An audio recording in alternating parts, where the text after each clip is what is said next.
Hi welcome back to my YouTube channel. ಈ ವಿಡಿಯೋಲಿ ನಾನು ಅಪ್ಲೈ ಮಾಡಿರೋ ಎಲ್ಲ ಯೂನಿವರ್ಸಿಟೀಸಿಂದ ಹೆಂಗೆ ಅಪ್ಲಿಕೇಶನ್ ಫೀ ವೇವರ್ ತೊಗೊಂಡೆ ಅಂತ ಹೇಳ್ತೀನಿ. ಪ್ರತಿಯೊಂದು ಯೂನಿವರ್ಸಿಟೀಸ್ಗೂ ಅಪ್ಲಿಕೇಶನ್ನ ಫಿಲ್ ಮಾಡಿ ಸಬ್ಮಿಟ್ ಮಾಡಬೇಕಂದ್ರೆ ಸರ್ಟೈನ್ ಅಮೌಂಟ್ ಆಫ್ ಮನಿನ ನಾವು ಪೇ ಮಾಡಬೇಕಾಗುತ್ತೆ. ಅದು ಅಪ್ಲಿಕೇಶನ್ ಫೀಸ್. ಅಪ್ಲಿಕೇಶನ್ ಫೀ ಬಂದು 3000ಇಂದ 8.5ವರೆಗೂ ವೇರಿ ಆಗುತ್ತೆ, ಡಿಪೆಂಡ್ಸ್ ಆನ್ ಯೂನಿವರ್ಸಿಟೀಸ್. ಪ್ರತಿಯೊಂದು ಯೂನಿವರ್ಸಿಟೀಸ್ಗೂ ನಾವು ಅಪ್ಲೈ ಮಾಡಬೇಕಂದ್ರೆ ಇಷ್ಟು ಅಮೌಂಟ್ ಆಫ್ ಮನಿನ ನಾವು ಪೇ ಮಾಡಲೇಬೇಕಿರುತ್ತೆ.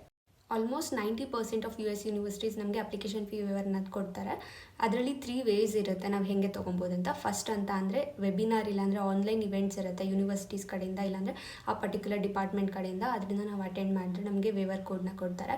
ಇದು ನಮಗೆ ಅಪ್ಡೇಟ್ ಹೆಂಗೆ ಸಿಗುತ್ತೆ ಅಂದರೆ, ಒಂದು ಅವ್ರದ್ದು ವೆಬ್ಸೈಟಲ್ಲಿ ಸಿಗುತ್ತೆ, ಇಲ್ಲಾಂದರೆ ನಾವು ಅವ್ರಿಗೆ ಮೇಲ್ ಮಾಡಿ ತಿಳ್ಕೊಬೇಕು.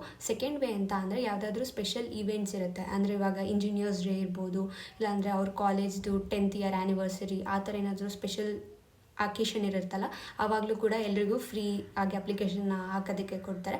ಅದನ್ನು ನಾವು ಮೇಲ್ ಮಾಡಿನೇ ಅವ್ರಿಗೆ ತಿಳ್ಕೊಬೇಕು. ಥರ್ಡ್ ವೇ ಅಂತ ಅಂದರೆ ಡೈರೆಕ್ಟಾಗಿ ಅವ್ರಿಗೆ ರಿಕ್ವೆಸ್ಟ್ನ ಸೆಂಡ್ ಮಾಡೋದು. ನಾನು ಇಲ್ಲಿ ಡಿಸ್ಕ್ರಿಪ್ಷನಲ್ಲಿ ಮತ್ತು ಕಮೆಂಟ್ಸಲ್ಲಿ ಟ್ಯಾಗ್ ಮಾಡಿರ್ತೀನಿ ಒಂದು ಪ್ರಾಂಪ್ಟ್ನ ಹೇಗೆ ರಿಕ್ವೆಸ್ಟ್ ಮಾಡ್ಬೋದು ಅಂತ. ಅದನ್ನು ನೀವು ಜಸ್ಟ್ ಕಾಪಿ ಪೇಸ್ಟ್ ಮಾಡಿ ಅದನ್ನು ಆಲ್ಟರ್ ಮಾಡಿದ್ರೆ ನಿಮ್ಮ ನೇಮು ಮತ್ತು ನಿಮ್ಮ ಯೂನಿವರ್ಸಿಟಿ ಆ ಡೀಟೇಲ್ಸ್ನ ನಿಮ್ಗೆ ಬೇಕಾಗಿರೋಂಗೆ ಆಲ್ಟರ್ ಮಾಡಿ ಸೆಂಡ್ ಮಾಡ್ಬೋದು. ಟಿಪ್ಸ್ ಏನಂತ ಅಂದರೆ, ಒಂದೇ ಅಪ್ಲಿಕೇಶನ್ನ ಯೂಸ್ ಮಾಡಿ 2 to 3 ಪ್ರೋಗ್ರಾಮ್ಸ್ಗೆ ನಾವು ಅಪ್ಲೈ ಮಾಡ್ಬೋದು ಒಂದೇ ಯೂನಿವರ್ಸಿಟೀಸಲ್ಲಿ. ಎಕ್ಸಾಂಪಲ್ ಅದಕ್ಕೆ ನಾರ್ತ್ ಈಸ್ಟರ್ನಲ್ಲಿ ನಾವು 2ರಿಂದ 3 ಪ್ರೋಗ್ರಾಮಿಗೆ ಅಪ್ಲೈ ಮಾಡ್ಬೋದು. ಸಪೋಸ್ ಇವಾಗ ಕಂಪ್ಯೂಟರ್ ಸೈನ್ಸು ಮತ್ತು IS MEMಗೆ ನಾರ್ತ್ ಈಸ್ಟರ್ನಲ್ಲಿ ಅಪ್ಲೈ ಮಾಡ್ತಿದ್ದೇನೆ ಅಂದರೆ ಒಂದೇ ಅಪ್ಲಿಕೇಶನ್ ಯೂಸ್ ಮಾಡಿ ನಾವು ಸಬ್ಮಿಟ್ ಮಾಡ್ಬೋದು. So you should be aware of this. Second tip ಬಂದು collecting all related mail IDs. Example ಇವಾಗ ನಾನು MEMಗೆ ಅಪ್ಲೈ ಮಾಡ್ತಾ ಇದ್ದೀನಿ ಅಂತ ಅಂದರೆ MEMದೇ ಒಂದು ಮೇಲ್ ID ಇರುತ್ತೆ ಆ ಡಿಪಾರ್ಟ್ಮೆಂಟು, ಅದನ್ನು ಕಲೆಕ್ಟ್ ಮಾಡ್ಕೊಬೇಕು. ಆ್ಯಂಡ್ ದೆನ್ ಇಂಜಿನಿಯರಿಂಗ್ ಬರುತ್ತೆ, ಸೊ ಅದು ಡಿಪಾರ್ಟ್ಮೆಂಟು, ಅಡ್ಮಿಷನ್ ಡಿಪಾರ್ಟ್ಮೆಂಟು, ಯಾವ್ಯಾವ ರಿಲೇಟೆಡ್ ಮೇಲ್ IDs ಇರುತ್ತಲ್ಲ ಒಂದೇ ಮೇಲಿಗೆ ಎಲ್ಲ ಮೇಲ್ಸ್ನು ಆ್ಯಡ್ ಮಾಡಿ ಮೇಲ್ IDsನ ಒಂದೇ ಸರಿ ಮೇಲ್ನ ಕಳಿಸಿ. ಸೊ ದಟ್ ಯಾರು ಫಸ್ಟ್ ನೋಡ್ತಾರೆ ಅವ್ರು ರಿಪ್ಲೈ ಮಾಡ್ತಾರೆ. ಕೆಲವೊಂದು ಸರಿ ಏನಾಗುತ್ತೆ ಅಂದರೆ ಅಡ್ಮಿಷನ್ ಡಿಪಾರ್ಟ್ಮೆಂಟ್ ಅವ್ರು ಹೇಳ್ತಾರೆ ನಿಮ್ಮ ಇಂಜಿನಿಯರಿಂಗ್ ಡಿಪಾರ್ಟ್ಮೆಂಟ್ ಅವ್ರನ್ನ ಕೇಳಿ ಅಂತ ಅಂದ್ಬಿಟ್ಟು ಹೇಳ್ತಾರೆ. ಸೊ ಅದೆಲ್ಲ ಟೈಮ್ ಸೇವ್ ಆಗುತ್ತೆ.